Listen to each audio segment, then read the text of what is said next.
Hello friends, welcome to PTL go. तो सबसे पहले आपको पाइथन और वीएस कोड डाउनलोड करके इंस्टॉल कर लेना है। मैंने यहाँ पर पहले से कर रखा है। तो यहाँ पर आपको दिख रहा होगा एक फ़ोल्डर है एल्गो कोर्स, और यहाँ पर वीएस कोड का शॉर्टकट दिख रहा होगा।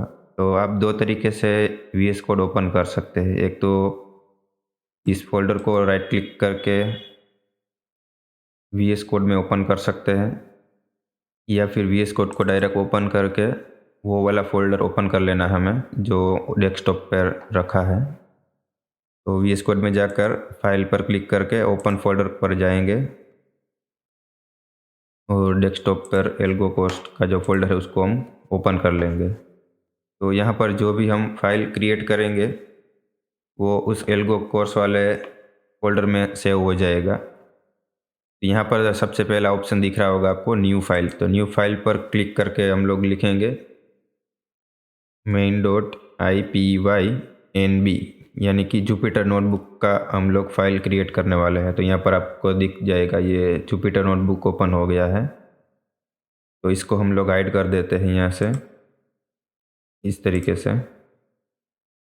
तो आज के वीडियो में हम लोग देखेंगे कि किस तरीके से किसी भी क्रिप्टो एक्सचेंज से उसके अंदर जितने भी पेयर लिस्टेड है उसका डेटा एक साथ अगर लेना है हमको तो वो किस तरीके से ले। तो सबसे पहले हम लोगों को यहाँ पर इंपोर्ट कर लेना होगा CCXT लाइब्रेरी को। तो हम लोग यहाँ पर इंपोर्ट कर लेते हैं।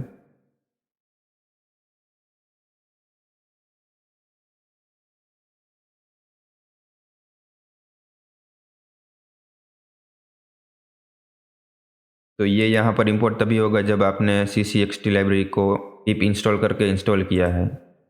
तो सबसे पहले आपको यहाँ पर कमांड प्रॉम्प्ट ओपन कर लेना है, यानी कि जो टर्मिनल है आपका, और वहाँ पर आपको लिख देना है पिप इंस्टॉल CCXT और ऐसे करके इंस्टॉल कर लेना है एंटर प्रेस करके। तो मेरे पास पहले से इंस्टॉल है तो वो फटाफट से हो जाएगा।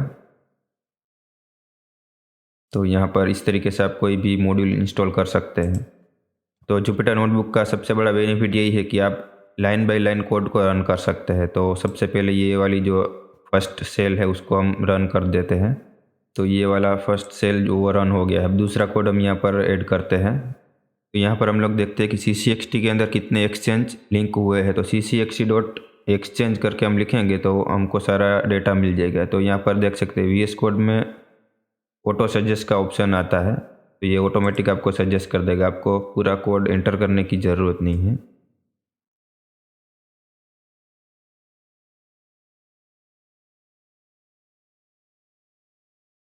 यहाँ पर हमको पूरा लिस्ट मिल गया है जो भी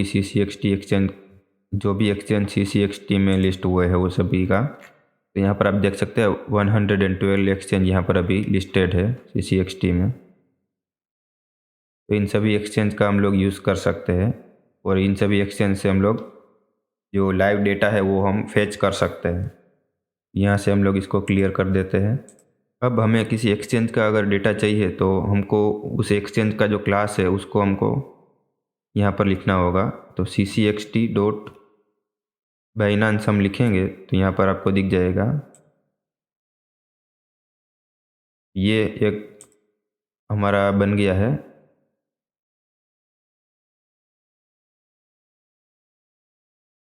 तो ये जो बाइनेंस वाला जो क्लास है उसको हम यहाँ पर वेरिएबल में सेव कर देते हैं।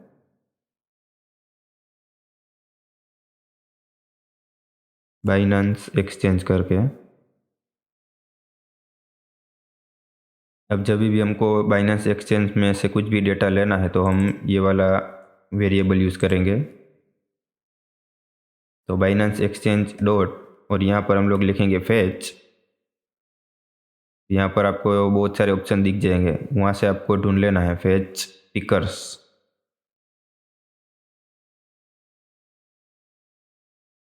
तो यहाँ पर आपको दिख जाएगा फेच टिकर्स। इनको जैसे ही आप कॉल करेंगे और ये वाला सेल रन करेंगे तो आपको जितने भी बाइनेंस एक्सचेंज में जो भी सिंबल लिस्टेड है उन सभी का यहाँ पर डेटा मिल जाएगा। यहाँ पर आप देख सकते हैं सभी पेयर का डेटा यहाँ पर आपको देखने को मिल गया है। ये जो डेटा हमको देखने को मिला है ये डिक्शनरी फॉर्म में है। हम इसको पांडास डेटा फ्रेम में कन्वर्ट करेंगे। तो ये वाले डेटा को हम लोग यहाँ पर डेटा वेरिएबल में सेव कर देते हैं और इसको रन करते हैं। तो पांडास डेटा फ्रेम को यूज़ करने के लिए हमको यहाँ पर पांडास को इंपोर्ट करना पड़ेगा। इंपोर्ट पांडास, और ये वाला सेल आपको रन करना होगा तो ये आप एक्सेस कर पाएंगे पांडास को। तो यहाँ पर लिखते हैं पांडास डॉट डेटा फ्रेम, और उसके अंदर हम जो ये डेटा वाला वेरिएबल है उसको हम एंटर कर देते हैं। और जैसे ही हम रन करेंगे तो आपको दिख जाएगा, एक टेबुलर फॉर्म में आपको डेटा सब देखने को मिल जाएगा। लेकिन ये डेटा यहाँ पर कॉलम रो में आ गया है और रो कॉलम में आ गया है, तो इसको हम ट्रांसपोज करेंगे। तो यहाँ पर डॉट करके ट्रांसपोज लिखेंगे।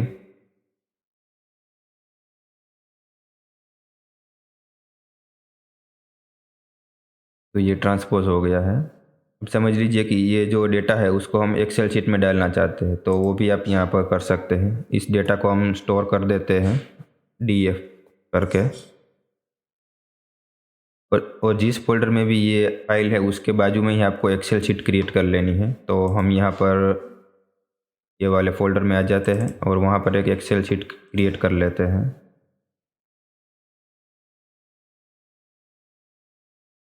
बाइनांस, और इसको हम ओपन कर लेते हैं और यहाँ पर शीट का नेम भी चेंज करके डेटा कर देते हैं और फिर सेव कर लेते हैं।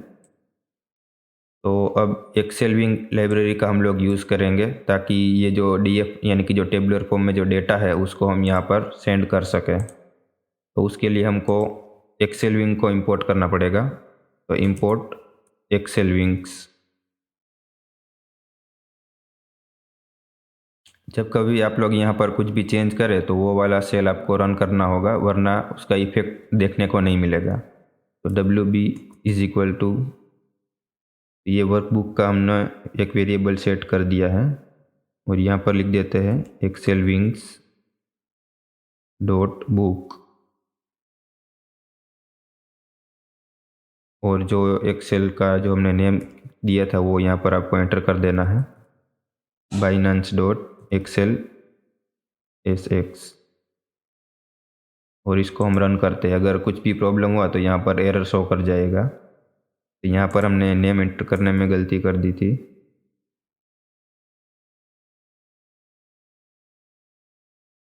तो अभी यहाँ पर ये रन हो गया है। तो ये हमने जो वर्कबुक है उसको हमने यहाँ पर एक वेरिएबल में सेव कर दिया है। अब इसके अंदर हम लोग ये जो डेटा नाम की शीट है उसको यहाँ पर सेट करेंगे। तो वर्कबुक के अंदर हम यहाँ पर शीट्स को ले लेते हैं और यहाँ पर जो शीट का नेम है वो यहाँ पर दे देते हैं। तो ये यहाँ पर देख सकते हैं, इसे शीट यहाँ पर कॉल हो गई है। तो इसको हम यहाँ पर डेटा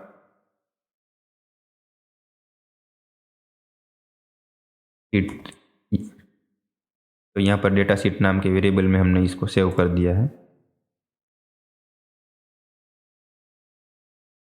अब शीट के अंदर हमको ये सबसे पहला जो सेल है वो हमको चाहिए, और वहाँ पर हम ये पूरा टेबल पेस्ट करेंगे तो वो पूरा यहाँ पर आ जाएगा। तो उसके लिए हमको यहाँ पर ये जो डेटा शीट का वेरिएबल है उसके अंदर हम रेंज दे देते हैं कि कहाँ पर हमको ये जो DF है वो पेस्ट करना है। यहाँ पर रेंज A1 दे देते हैं और डॉट वैल्यू। यहाँ पर हम जो ये DF है उसको हम यहाँ पर पेस्ट कर देते हैं ताकि जो A1 के अंदर जो ये DF वाला जो पूरा टेबल था हमारा वो यहाँ पर आ जाए। तो हम इसको यहाँ पर रन करते हैं।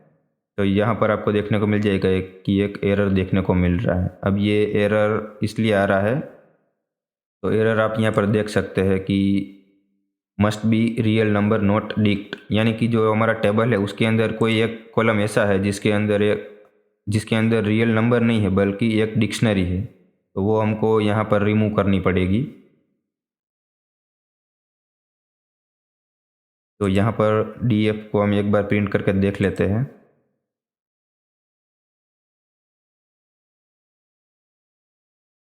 तो लास्ट में आप देख सकते हैं ये जो है वो डिक्शनरी है, इसको हमको रिमूव करना पड़ेगा। तो इसका कॉलम का नेम है इन्फो, तो ये इन्फो वाला कॉलम हमको रिमूव करना पड़ेगा, तो ये हम यहाँ पर पेस्ट कर पाएंगे एक्सेल में। तो यहाँ पर df डॉट ड्रॉप का हम यूज़ करेंगे, ड्रॉप फंक्शन का।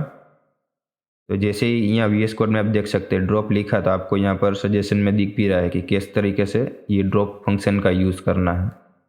तो यहाँ पर हमको दिख रहा है ये एक्सेस इज इक्वल टू 1 दे देना है और कॉलम का नेम यहाँ पर हमको दे देना है। तो ड्रॉप में हम यहाँ पर जो ये हमारी कॉलम है वो यहाँ पर पेस्ट कर देते हैं इन्फो को, और फिर एक बार रन करके देख लेते हैं कि वर्क हो रहा है कि नहीं।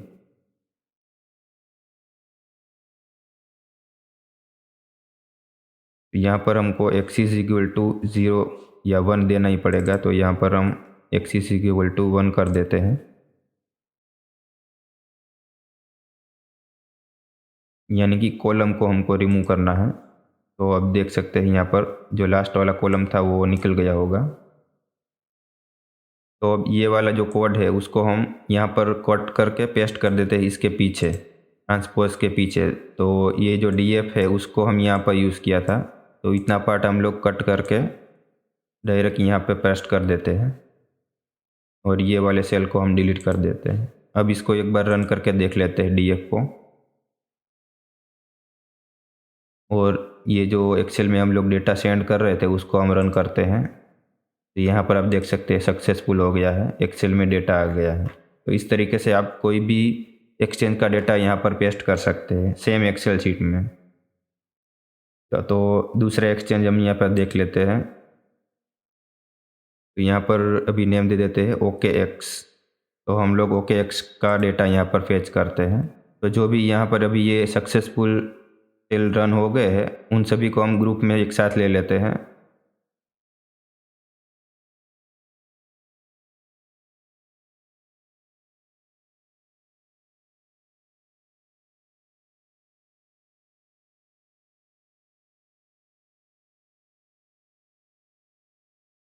और जो भी ब्लैंक सेल है उसको हम डिलीट कर देते हैं।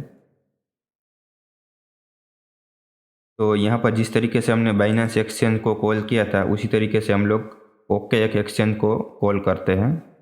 तो नीचे यहाँ पर लिख देते हैं OKX exchange is equal to tcxt.okx।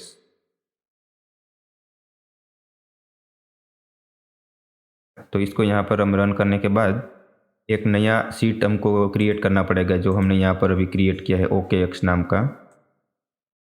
यहाँ पर हम OKX सीट ऐसा एक वेरिएबल बना लेते हैं, और इज इक्वल टू करके ये वाला जो लाइन है उसको हम कॉपी कर लेते हैं, और यहाँ पर जो डेटा नाम का जो था वो निकाल कर OKX कर देते हैं। तो अब ये जो OKX वाला सीट है वो यहाँ पर हमने ये कॉल कर लिया है। तो अब जिस तरीके से हमने ये बाइनेंस वाला डेटा फेच किया था उसी तरीके से हम लोग OKX का डेटा भी फेच कर लेते हैं। यहाँ पर एक नया सेल क्रिएट करके इस पूरे कोड को हम कॉपी करके यहाँ पे नीचे पेस्ट कर देते हैं, और यहाँ पर हमको सिर्फ चेंज करना है, ये बाइनेंस एक्सचेंज को हटाकर ये OKX एक्सचेंज पेस्ट कर देना है। तो यहाँ पर हमने OKX एक्सचेंज को पेस्ट कर दिया है, और यहाँ पर ये डेटा और df 2 बार हो गया है, तो यहाँ पर हम नेम चेंज कर देते हैं, data1 और df1 कर देते हैं, और इसको हम एक बार रन कर लेते हैं। तो अब यहाँ पर सेम उसी तरीके से डेटा यहाँ पर सेव हो गया है df1 में। वही डेटा हम लोग यहाँ पर सेंड करने के लिए ये वाला लाइन कॉपी करके सिर्फ df1 यहाँ पर लिखना होगा हमें। तो ये वाला जो df1 है वो यहाँ पर हम लोग सेंड करेंगे। तो यहाँ पर अभी डेटा शीट है उसको निकाल कर हमको ये OKX शीट ले लेनी है, तो डेटा वहीं पे जाए। यानी कि ये जो OKX में जो हमने फेच टिकर्स किया था वो वाला डेटा यहाँ पर जाएगा। तो इसको हम रन करके देख लेते हैं। तो यहाँ पर अभी डेटा आया नहीं है, तो कुछ प्रॉब्लम है। तो यहाँ पर हम एक बार df1 को प्रिंट करके देख लेते हैं कि सक्सेसफुली हुआ है कि नहीं।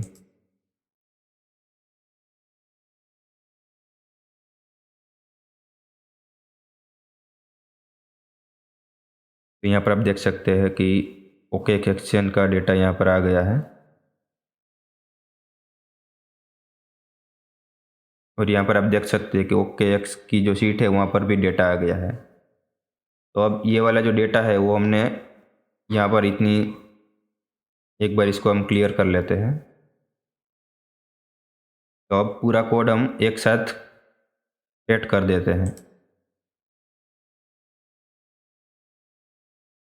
यहाँ पर जो ये शीट वाला लाइन है उसको हम शीट वाले लाइन के साथ यहाँ पर पेस्ट कर देते हैं और जो एक्सेल में सेंड करने वाला जो लाइन है उसको हम यहाँ पर बाइनेंस वाले लाइन के साथ यहाँ पर पेस्ट कर देते हैं और जो भी रिक्वायरमेंट नहीं है वो वाली शीट, वो वाले सेल हम लोग डिलीट कर देते हैं। तो ये जो डेटा फेच करने वाला जो फंक्शन है उसको भी हम यहाँ पर दोनों साथ में ले लेते हैं। ये हो गया बाइनेंस एक्सचेंज का डेटा और ये हो गया OKX एक्सचेंज का डेटा। इसको हम डिलीट कर देते हैं और ये वाला लाइन भी डिलीट कर देते हैं। इस अब हम लोग चाहते हैं कि ये जो डेटा है वो आफ्टर 5 सेकंड यहाँ पर अपडेट होता रहे, तो उसके लिए हम लोग वाइल ट्रू फंक्शन का हम लोग यूज़ करेंगे। तो यहाँ पर जो ये एक्सेल को कॉल करने का जो फंक्शन था वो तो सिर्फ एक बार ही हमको कॉल करना है, तो इसको हम यहाँ पर कट कर ऊपर पेस्ट कर देते हैं।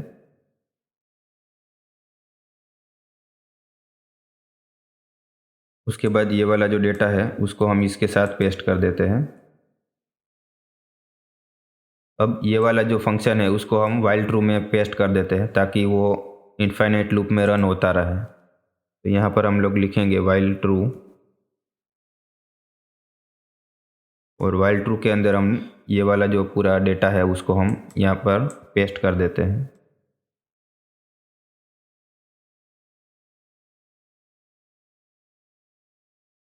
और यहाँ पर इंडेंटेशन का आपको ध्यान रखना है। तो अभी ये डेटा अगर हमने यहाँ पर स्टार्ट कर दिया तो ये इनफाइनाइट लूप में रन होता ही रहेगा, लेकिन हमको यहाँ पर 5 सेकंड के बाद डेटा चाहिए, तो हम यहाँ पर टाइम डॉट स्लिप का यूज़ करेंगे। तो उसके लिए हमको टाइम को इंपोर्ट करना पड़ेगा, तो हम इंपोर्ट टाइम कर लेते हैं। इसको एक बार रन कर लेते हैं। तो इस लाइन के बाद हम यहाँ पर लिख देते हैं टाइम डॉट स्लिप और उसके अंदर यहाँ पर हम सेकंड दे देते हैं 5 सेकंड। जितनी भी सेकंड के बाद आपको डेटा चाहिए उतनी सेकंड यहाँ पर आपको लिख देनी है। यानी कि ये पूरा एक बार डेटा लेगा और एक्सेल में पेस्ट करेगा, उसके बाद 5 मिनट रेस्ट करेगा, उसके बाद वापस ये फंक्शन इनफाइनाइट लूप में चलता ही रहेगा। तो चलो इसको एक बार रन करके देख लेते हैं। तो ये यहाँ पर आप देख सकते हैं ये रन होना शुरू हो गया है। तो इसको हम एक बार डिलीट कर देते हैं ताकि पता चले कि डेटा आ रहा है कि नहीं। तो यहाँ पर आप देख सकते हैं फ्रेंड्स, डेटा सक्सेसफुली यहाँ पर 5 सेकंड के बाद अपडेट हो रहा है। तो इस तरीके से आप जितने भी एक्सचेंज का डेटा यहाँ पर लेना चाहते हैं एक साथ, उन सभी का डेटा आप यहाँ पर ला सकते हैं, लेकिन आपको यहाँ पर शीट का नेम ठीक तरीके से देना है और वही नेम यहाँ पर आपको यूज़ करना है। तो अब इसको हम यहाँ पर अभी स्टॉप कर देते हैं और यहाँ पर जो डेटा है उसको क्लियर कर देते हैं और जितने भी ब्लैंक सेल है उसको हम डिलीट कर देते हैं। तो ये पूरा हमारा कोड कंप्लीट हो गया है। इसको हम यहाँ से 3 डॉट में आप क्लिक करके एक्सपोर्ट कर पाइथन फाइल बना सकते हैं। यहाँ पर पाइथन स्क्रिप्ट, तो ये देखो एक पूरा कोड एक स्क्रिप्ट में आ गया है और इसको हम यहाँ पर सेव कर देते हैं और यहाँ पर नेम एंटर कर देते हैं फेच डेटा और save as a Python file कर देते हैं। तो यहाँ पर .py एंटर कर देते हैं पीछे।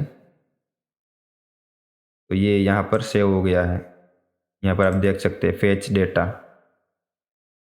तो अब ये वाला एक्सेल शीट हम बंद कर देते हैं सेव करके और यहाँ से हम ये पाइथन फाइल रन करते हैं और देखते हैं कि एक्सेल ऑटोमेटिक ओपन होता है और डेटा उसमें आता है कि नहीं। तो यहाँ पर राइट क्लिक करके इसको हम ओपन करते हैं, यानी कि रन करते हैं। तो अभी देखो ये रन होना शुरू हो गया है और यहाँ पर देखो एक्सेल शीट भी ओपन हो गया है ऑटोमेटिक और उसके अंदर डेटा भी यहाँ पर आने लगा है। तो ये वाले वीडियो में हम लोगों ने देखा कि किस तरीके से TCXT का यूज़ करके किसी भी क्रिप्टो एक्सचेंज का डेटा हम लोग फेच कर सकते हैं, लाइव डेटा। और यहीं से आप लोग कुछ भी चेंज कर सकते हैं। जैसे कि यहाँ पर हमको बाइनेंस का डेटा नहीं चाहिए, लेकिन हमको चाहिए KuCoin का डेटा, तो यहीं पर हम चेंज करके KuCoin सिलेक्ट कर लेते हैं। और यहाँ पर OKX की जगह हम लोग get.io का डेटा चाहते हैं, तो वो यहाँ पर ले लेते हैं हम। और जैसे ही इसको हम रन करेंगे तो वो वाला रन हो जाएगा। तो अब यहाँ पर जो डेटा आ रहा है वो KuCoin का आ रहा है और नेक्स्ट शीट में get.io का डेटा आ रहा है। यहाँ पर अगर आप ये शीट का नेम चेंज करना चाहते हैं तो आपको यहाँ पर कोड में भी चेंज करना पड़ेगा। तो यहाँ पर मैंने शीट का नेम दे दिया है वो, वरना यहाँ पर एरर आएगा। तो फ्रेंड्स, फर्स्ट लेक्चर यहीं पर ख़त्म होता है। आप कमेंट करके बताइए कि इसमें कुछ और इम्प्रूवमेंट करना है या फिर और डिटेल में मैं आपको समझाऊँ, या इसमें कुछ डिफ़िकल्ट लग रहा है तो